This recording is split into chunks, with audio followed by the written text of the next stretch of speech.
Թող Աստված այսօր էլ մեզ օրհնի եւ իր շնորհքի խոսքերը բացի մեզ համար, պատահական չի, որ Սուրբ Գիրքը հենց իրեն հենց ասած ավետարանը անվանում է շնորհած ավետարան։ Այսինքն դա նախ իրոք պարգև է մարդկությանը, եւ երկրորդը դա մարդկության բերում են Աստծո նվերներն ու օրհնությունները։ Ցույց է տալիս ճանապարհը, որով մարդը կարող է իր անարժան լինելով հանդերձ արժանանա Աստծո հավիտենական օրհնություններին, որ Աստված նրան ընդունի, ների, սրբի, փրկի հավիտենական կորուստից, որ Աստված նրան իր ժառանգորդն ու որդին դարձնի։ Սա բոլորը նվերներ են, այսինքն եթե մեր արժանիքին նայենք, մեր գործերին նայենք, սրան արժանի չենք ոչ մեկս, բայց շնորհած ավետարան է մեզ տրվել, որ շնորհք մեր վրա բերի, այսինքն Աստծո ձրի նվերներ, որտեղ հաշվի չի առնվում ստացողի արժանիքը, որտեղ դու արդեն քեզ չես նայում, այլ Աստծուն ես նայում, որտեղ այդ խոսքը այդպիսին է, որ ոչ թե, ասենք ասած, մեր լավ լինելու պատճառով այս բանը, այն բանը Աստված պիտի շնորհի, այլ Աստված իր որդու պատճառով, լավի պատճառով, լավագույնի պատճառով, Քրիստոսի պատճառով պիտի շնորհի։ Սա մեծ ողորմություն է մեզ համար, որտեղ ով համարձակություն կունենար մոտենալ Աստծուն ու իրեն նայելով Աստծուց մի բան ուզեր, սպասեր, ակնկալեր, համարձակ ասեր կտրվի, ոչ մեկս, որտեղ մեր խշմտանքը հենց, մեր գործերը մեր դեմ էին, ասենց ասած մեր հիշողությունը մեզ պիտի տկարացներ, երբ որ մենք հիշենք, թե ով ենք, ինչեր ենք արել, ինչ կյանք ենք ապրել այդ Աստծո առաջին, բայց դեռ մեզ հույս է տալիս։ Հենց ավետարանով սա է մեզ ասում, որ համարձակ մոտեցիր ինձ։ Ես քեզ օրհնել եմ ոչ թե դու ով ես, այլ օրհնել եմ սրա համար, թե դու ինչպես ես վերաբերվում իմ որդուն, Հիսուս Քրիստոսին։ Շնորհիվ Քրիստոսի, որ դու ընդունես, որ այդ անունը հոժարվես քո վրա կանչվի, նրան նայելով քեզ հասնում է ամեն աստվածային օրհնություն։ Նվերներ Աստծուց, այն էլ հավիտենական նվերներ, որ մարդը ոչ մի գնով ձեռ չեր բերի, փառք լինի Տիրոջը սրա համար։ Այսօր մենք այդ շնորհքի ավետարանն ենք լսում։ Այսինքն իրոք մի հնարավորություն է մեզ համար ստեղծվել, որպեսզի մոտենանք Աստծուն եւ օրհնվենք Աստծուց։ Փառք լինի Տիրոջը։ Եվ ուզեմ ես այսօր ուշադրություն դարձնենք հետեւյալ մեր Տեր Հիսուս Քրիստոսի անձի հետ կապված, երբ որ Տերը երկրի վրա էր, Աստվածանից եկած ուղարկված որպես մի մարդ սովորական ամեն ինչով, այսպես ասեմ, արտաքինով, մարմնով, մարմնի տեսքով, ամեն ինչով մեզ նման մեկն էր, մարդ էր, երբ որ նա գործում էր երկրի վրա, տեսնում ենք, ուշադրություն ենք դասում, մարդկանց համար դժվար չէր ընդունել, որ ինքը իրոք իրանց նման մարդ է, բայց շատ հաճախ վեճը, կռիվը, խոսակցությունը Տիրոջ հետ կա այս թեմայի հետ էր կապված, որ Տերը չէր ուրանում իր անձը, իր ով լինելը, որտեղ ինքը Աստվածանից երկնքից եկած էր, սովորական մեկը չէր, նա Աստված էր, որ մարմին ստացավ եւ երկրի վրա եղավ մարդ, որի մեջ բնակվում էր աստվածային ողջ լիությունը, կատարյալ Աստված մարմնի մեջ։ Եվ նա չէր ուրանում սա։ Նա խոսում էր, նա ներկայացնում էր։ Հենց սա էր դժվար շատերի համար, որ ընդունեին։ Շատերը մոտենում էին Քրիստոսին, ասում են բարի վարդապետ, այսինքն ընդունում են, որ ինքը Աստծուց է, Աստծո խոսքեր է սովորեցնում, Աստծո իմաստություն ունի, բարի է, բայց չեն կամ դժվարանում են ընդունել, որ նա հենց Աստված է, որ մարմնով իրենց մեջ է։ Աստված մարմինակած իրենց մեջ։ Ինչպես հենց խոսքն է ասում, չէ՞, Էմանուել, երբ որ Քրիստոս ծնվեց, ասում է կատարվեց այս մարգարեությունը, որ Աստված էր Քրիստոսի համար։ Էմանուել, այսինքն Աստված մեր մեջ, այդ ծնունդով Աստված եկավ մեր մեջ։ Հենց անմիջապես, ասենց ասած, մարմնացած, ֆիզիկական մարմին ստացած մեկը, որը հենց Աստված էր, իր էությամբ, իր հոգով եւ ամեն ինչով։ Եվ իրոք այս հարցը տեսնում ենք, Տերն էլ չէր զիջում, այսինքն երբեք չէր ծածկում ու չէր էլ հետ քաշվում իր անունը դավանելուց, որ ես Աստված եմ։ Եվ դրա համար հանդարտ խոսք, խոսակցություն, կռիվ, անգամ ուզում են քարկոծեին, տեղ կար ուզում են սպանեին, շատ անգամներ։ Եվ վերջում էլ հենց դրա համար սպանեցին, որ ինքը դավանեց, ես Աստված եմ, Աստծո որդի եմ։ որ ինձ կտեսնեք Աստծո փառքով։ Բայց հետաքրքիր է ասենք, ինչու էր Տերը հատկապես այդ բանը, ասենք, շեշտում, կարևորում։ Իրոք սա կարևոր է։ Մեզ համար էլ կարևոր է, այն ժամանակվա ժողովրդի համար էլ կարևոր, բոլոր մարդկության համար կարևոր են։ Կարևոր է այս փաստը, որ մարդը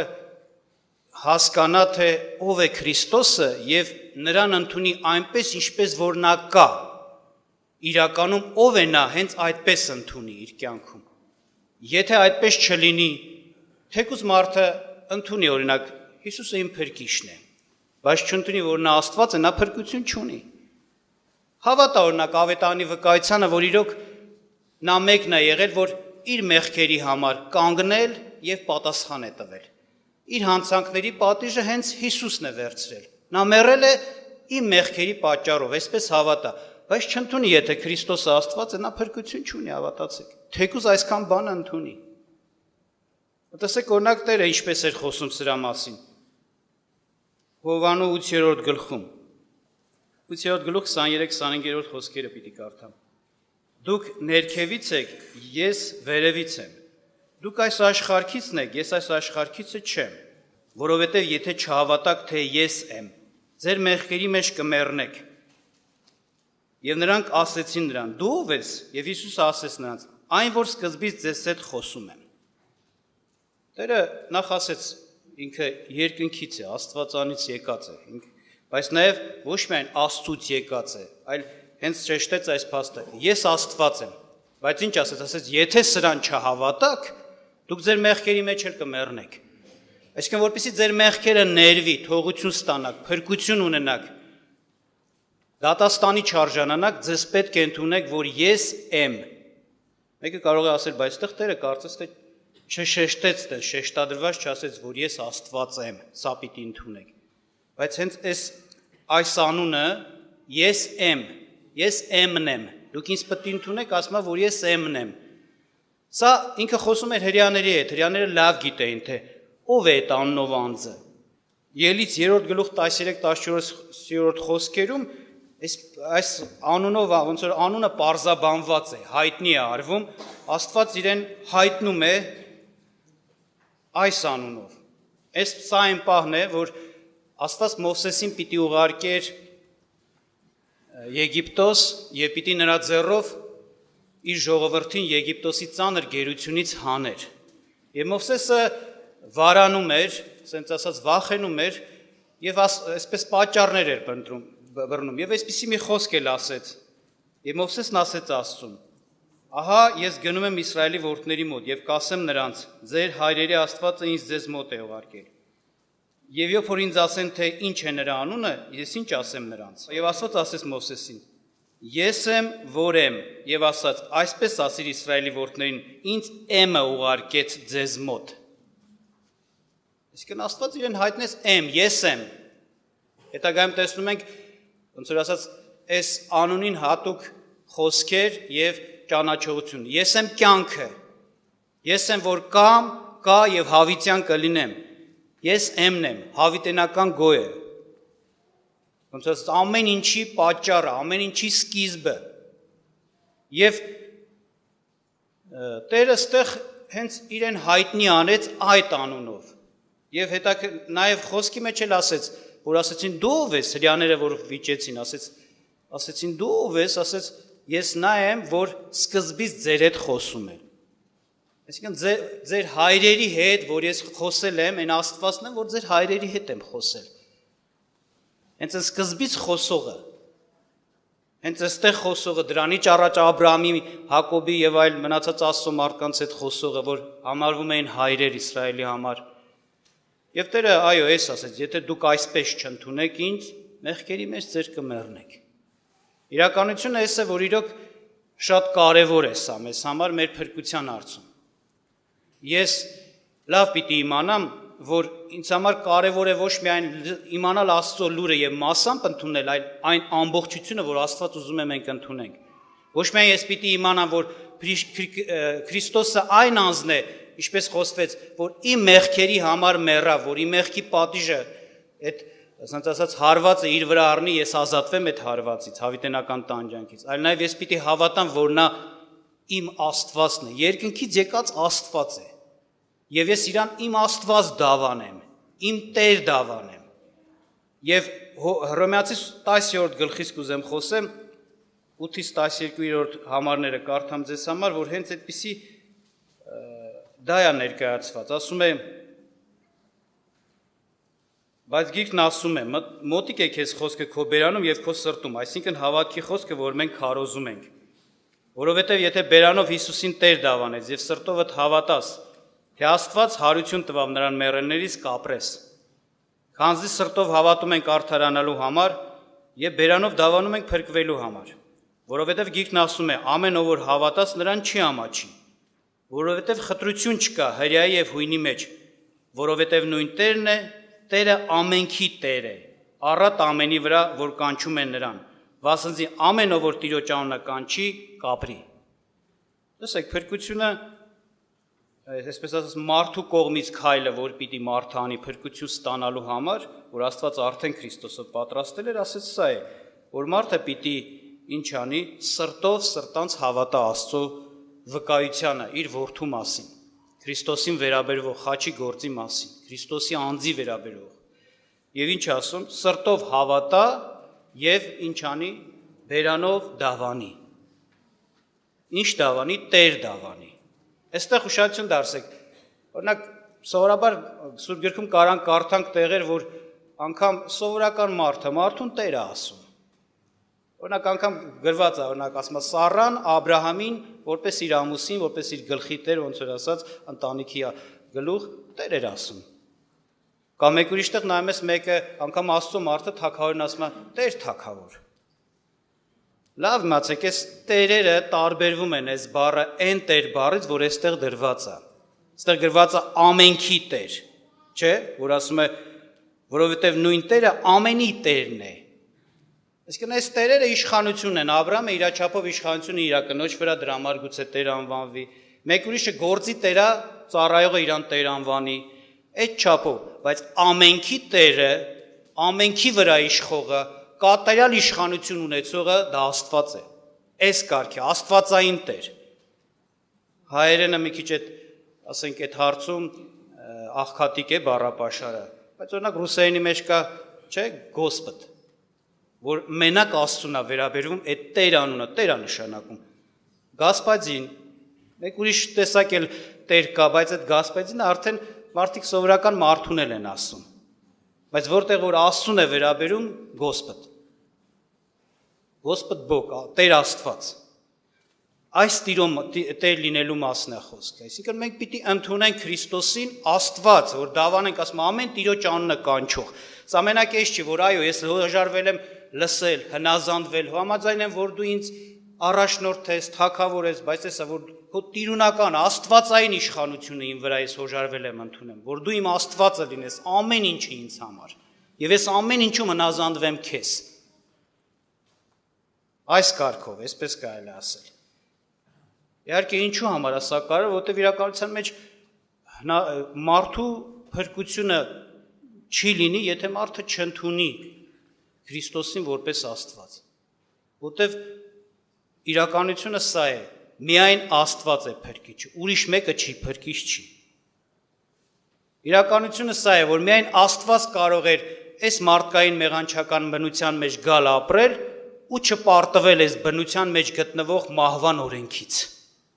Չմեղանչել եւ պարտություն չկրել, միայն Աստված դա կարող էր անել։ Իրականությունը սա է, որ միայն Աստված իր գնով, մարդացած Աստվածը կարող է մեռնել եւ իր գինը բավարարի ամբողջ մարդկության փրկության գին համարվի, բավարարի, որ փրկվի ամեն մարդ։ Երբ որ օրինակ պատերազմի ժամանակ sense դեպքեր եղել են, որ գերիների փոխանակություն են արել, ասենք հիմնականում sense, եթե զինվոր զինվորի հետ են փոխանակում, մեկը մեկի հետ, 10-ը 10-ի հետ, 10-ը այս կողմից, 10-ը այն կողմից, բայց եղել է, որ մի գեներալ են փոխանակել, մի գեներալին կարող է մի 1000-ի հետ փոխեին։ Նմանապես Աստված կարող է իր անձով ամբողջ մարդկության համար գին լինել։ Ինքը ստեղծողը, ինքը արարիչը, ինքը Տերն ու հեղինակը իր ստեղծվածների համար կարող է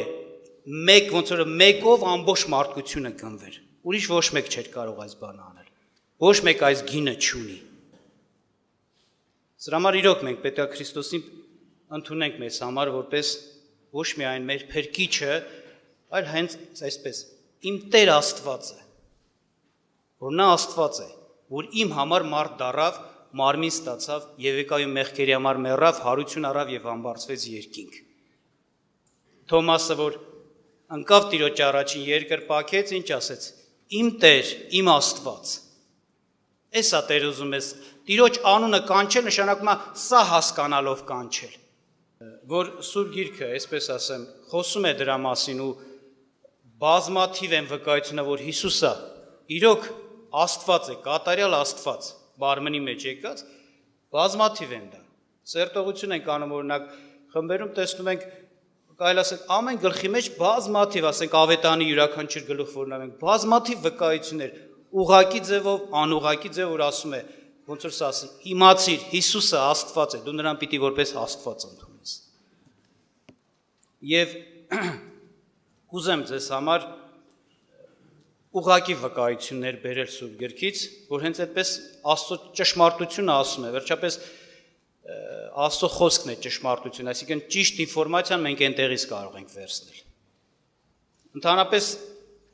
Հիսուսի Աստված լինելը, որ նա իրոք կատարյալ Աստված է, հեղինակը երկինքի երկրի ստեղծագործության, որ Սուրբ եռամիասնության մեկ անձն է Աստված, եռամիասնություն է եւ այդ անձերից երեք անձերից մեկը որդին է Հիսուս Քրիստոսը, որ մարդացավ այդ անունով։ Որ նա այդպեսին է, ասենք կարող ենք մենք իմանանք օրինակ նրա գործերից։ Տեսնում ենք օրինակ Հիսուսը այնպիսի գործեր էր անում, որ ապացույց էր, որ ինքը Աստված է, մարդը մեկ ուրիշը չէր կարող դա անել։ Մեղքեր էր ներում, երկրպագություն էր ընդունում, ինքը հանգիստ մեռավ ու հարություն առավ իր խոսքը ասելով, ես կմեռնեմ եւ հարություն կառնեմ, այսինքն ինչ էր անում մահվան վրա իշխանություն ունեցող, մահ իր համար խաղալիք էր, ոչ թե վերջ, ինչպես մարդու համար, որ սարսափելի է դա։ Այնպես նա աստվածային զորության իշխանության մեջ էր։ Իր բնութագրերը, իր կարողությունները ցույց էին տալիս այդպես, որ ինքը ով է։ Իր անունները, ինքը այնպիսի անուններ էր ասում, որ արդեն հայտնի էր դա որպես Աստծո անուն, մեկ ուրիշ այդ անունը իրավունք չունի իր վրա դնի։ Եվ ասած թույլ էր չէր տա, որ դներ, եթե դրվել էր, պիտի հարվածվեր այդ մարդը։ Այդ ամեն ինչը վկայում է, որ Հիսուսը իրոք Աստված է։ Բայց ուղղակի համարներ, որ Սուրբ Գիրքը ասում է, ես սրա մասին այս համարները ձեզ համար կարդամ, օրինակ Հովանո ավետարանը, հենց որ սկսում է առաջի գլուխ, այսպես է գրված. Սկզբում էր բանը, եւ բանը Աստծո մոտ էր, եւ բանը Աստված էր։ Նա սկզբում Աստծո մոտ էր, եւ ամեն ինչ նրանով եղավ, եւ առանց նրա ոչինչ չեղավ, ինչ որ եղավ։ Եվ շարունակության մեջ խոսում է, որ բանը մարմին հագավ, մեր մեջ եղավ, մենք նրան տեսանք, այսինքն Քրիստոսի մասն է վկայություն։ Այդ բանը, որ ասում է Աստծո մոտ էր եւ Աստված էր եւ Աստվածանից եկավ, տեսնում ենք Քրիստոսն է։ Բարձ ու հստակ, էլ ոնց որ ասած բանով չէ, ուղղակի հասկացնելով կամ իձեով, ուղղակի հենց ասում է, որ Քրիստոսը Աստված է։ Մեկ ուրիշ տեղ կուզեմ կարդամ, Հռոմեացիս 9-րդ գլխից կուզեմ կարդամ ձեզ համար, 9-րդ գլուխ 5-րդ խոսքը։ Ասում է, որոնցից են հայրերը եւ որոնցից է Քրիստոսը մարմնի կողմանե, որ է ամենի վրա Աստվածը օրհնյալ հավիտյան։ Քրիստոսի անունը տրվեց եւ ներկայացվեց, ով է այդ անունով անձը, ասում է, որ է ամենի վրա Աստվածը օրհնյալ հավիտյան, բոլորի վրա Աստվածը, հավիտենական Աստվածը, օրհնյալ Աստվածը։ Կամ Գործք առաքելոց 20-րդ գլուխ 28-րդ խոսքը կուզեմ ձեզ համար կարդամ. Արծգուշ կացեք ձեր անձերին եւ բոլոր հոտին, որի մեջ Սուրբ Հոգին ձեզ վերակացու դրավ, որ արածացնեք Աստծո եկեղեցին, որ իր այրունով ստացավ։ Ասում է, Աստված իր այրունով ստացավ իր եկեղեցին։ Mēs մենք գիտենք, ով այրուն թափեց, ով մեռավ։ Քրիստոսը, Սուրբ Եռամասյան որդի անձը, որ եկավ մարդացավ եւ այրուն չէ թափեց։ Եվ այդ այրուն թափողին, որ իր այրունով ասма գնվեց եկեղեցին, անվանում է Սուրբ Գիրքը այստեղ ինչ Աստված։ Իր այրունով ասма բանում է գնեց։ Մեկ ուրիշ տեղ կարդամ Ֆիլիպեցիս 2-րդ գլուխ 5-րդ եւ 6-րդ խոսքերը։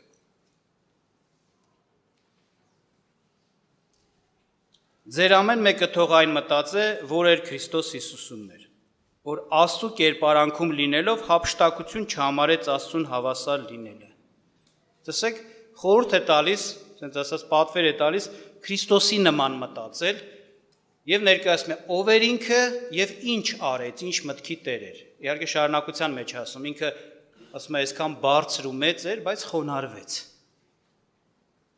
Ինչ ասեց, ասեց, որ Աստծու կերպարանքում լինելուն Աստծուն հավասար լինելը հափշտակություն չհամարեց, այսինքն ներկայացնում է Քրիստոսը մեկն էր, որ Աստծուն հավասար էր։ Կատարյալ հավասար ամեն կարողությունով, զորությունով, բնութագրերով Աստծուն հավասար մեկը, Աստված։ Աստված էր ասում իր ամեն ինչով եւ հավասար ամեն ինչով, բայց հետո շարունակում է, նա իջավ, ցածրացավ,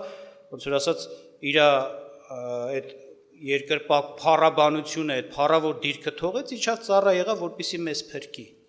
Թեպետ չդադարեց դրանով Աստված լինելուց, դիրքի մեզ ցածրացավ, բայց մնաց Աստված կատարյալ։ Կամ մեկ ուրիշ տեղ, Եբրայեցիս առաջի գլուխ 5-ից 8-րդ խոսքերը կուզեմ կարդամ։ Որովհետև հրեշտակներին որին ասաց երբեք իմ որդին ես դու եւ այսօր ծնեցի քեզ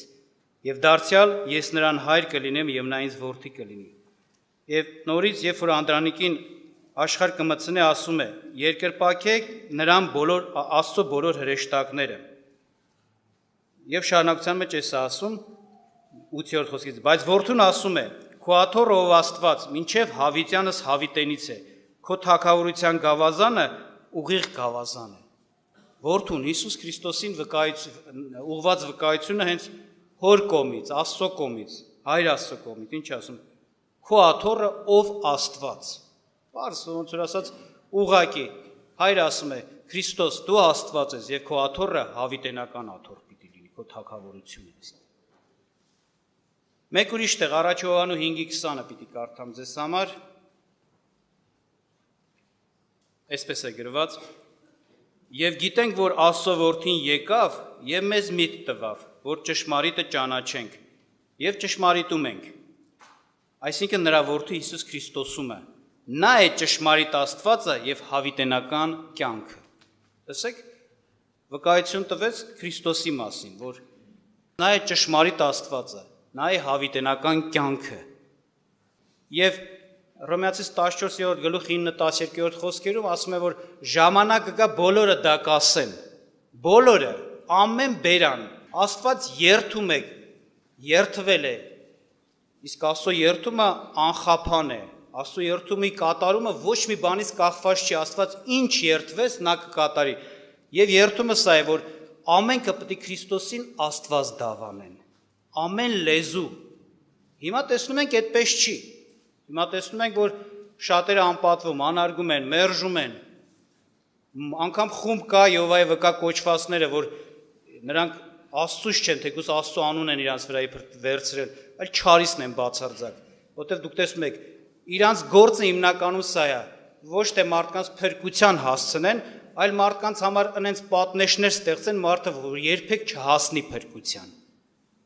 Մենք տեսանք, փրկության կարևոր բաղկացուցիչը սա է, դու պիտի Քրիստոսին Աստված ընդունես, Տեր կանչես, Աստված այն Տեր։ Նրանք հակառակն են անում, որ տունը մտնում են, իրենց հիմնական նյութը, խոսակցությունը սա է, որ հանկարծ չընդունես նրան Աստված։ Ասում են փրկիչ ընդունի իբր թե, այսինքն նրանով քեզ Աստված փրկում է, բայց նրան երկրպագել Աստվածային պատիվ տալ թույլ չեն տալիս։ Այսինքն սրանք մարդկության թշնամիներ են, սրանք ոչ թե փրկության լուր բերողներ են, սրանք մահվան խոսք բերողներն են։ Համենայն դեպս էս է, ժողովուրդ ջան, կգա ժամանակ բոլորն էլ կասեն։ Բայց Երանի այն մարդուն, որ այս երկրի վրա կհոժարվի, որպեսի ոնց որ ասած հավատալով կանչի Տիրոջը իր վրա, այդ անունը իր վրա, որպես իր Տեր ու իր փրկիչ։ Երանի նրան։ Որտեղ նրանն է Աստծո բոլոր օրհնությունները, նրանն է հավիտենական կյանքը, նա իշխանություն կունենա Աստծո հետ ապրելու, Քրիստոսի հետ ապրելու հավիտյան երկնքում, ազատվելու կորուստից։ Եվ կուզեմ այդ համարը հենց կարդամ ուղղակի Հռոմեացիս 14-ի 9-12-ը ձեզ համար, Վասնզի նույնիսկ նրա համար էլ Քրիստոսը մեռավ եւ կենդանացավ, որ մեռելների եւ կենդանների վրա տիրե։ Բայց դուք ինչու համար ես դատում քո եղբորը կամ ինչու ես քո եղբորը անարգում, որովհետև ամենքս այդ Քրիստոսի այցյանի առաջ պիտի կանգնենք։ Որովհետև գրված է. ես կենթանի եմ, ասում է Տերը, որ ամեն ծունկ ինձ պիտի կրկնվի եւ ամեն լեզու խոստովան լինի Աստծուն։ Ուրեմն մեզանից ամեն մեկը իր անձի համար պիտի հաշիվ տա Աստծուն։ Ուշադրեք, երբ որ ասում է որովհետև ես կենթանի եմ, ասում է Տերը, սա երթման մի հատ ձև էր, որ Աստված ինքը երթվում էր, իր անձով էր երթվում։ Մենք որ ասենք մարդը, որ ժամանակին թույլ է տրված էր երթվելը, ասում էր ամենաբարձրով Աստծով երթվի, իսկ Աստված իրանից բարձր մեկը չունի եւ իր անձով էր երթվում։ Եվ ստեղ Քրիստոսի մասնավկայություն ասում է երթվում են, որ այս բանը կլինի, ամեն ծունկ պիտի կրկնվի, այսինքն ծռվի, խոնարհվի եւ ամեն լեզու, ամեն հարցը մենակ ընդունողների մասին չի կամ սիրով Տիրոջը, ասենք, հնազանդվողների մասին չէ, անգամ հակառակվողներ, չար մարդկանց, ամենքը պիտի ինչ անեն, խոստովան լինեն Աստծուն, այսինքն խոստովանեն Աստված լինելը, այսենց։ Այս հատվածը արեմտահայերենում ավելի պարզ է եւ հստակ երևում է, որ պիտի խոստովանեն, որ Քրիստոսը Աստված է։ Տերը նեղություն քաշեց, չարչարան քաշեց, հալածվեց, բայց ինչպես ասեց սկզբից իր անձը չուրացավ որպես Աստված, բայց դա առաջին հերթին մեր համար էր պետք, հենց, որպեսզի հայտնի դառնա, որ ինքը Աստված է եւ մենք կարողանանք նրան Աստված ընդունելով փրկվենք։ Թող Աստված օրհնի, որ մենք էլ ընդունենք այս օրերի մեջ, չլսենք այդ չարախոսներին, ինչպես որ ներկայացրեցինք, եւ իրոք ունենանք փրկություն եւ օրհնություն Տիրոջից։ Աստված օրհնի մեզ։ Կուզեմ, որպեսզի հենց այս հարցի հետ կապված աղոթք անենք, խնդրենք Տերը օգնի մեզ, որպեսզի մենք սրտանց հավատանք Քրիստոսի Աստված լինելու ճշմարտությանը եւ սրտանց ընդունենք նրա իշխանությունը, Աստվածային տիրությունը մեզ վրա։ Աղոթք անենք։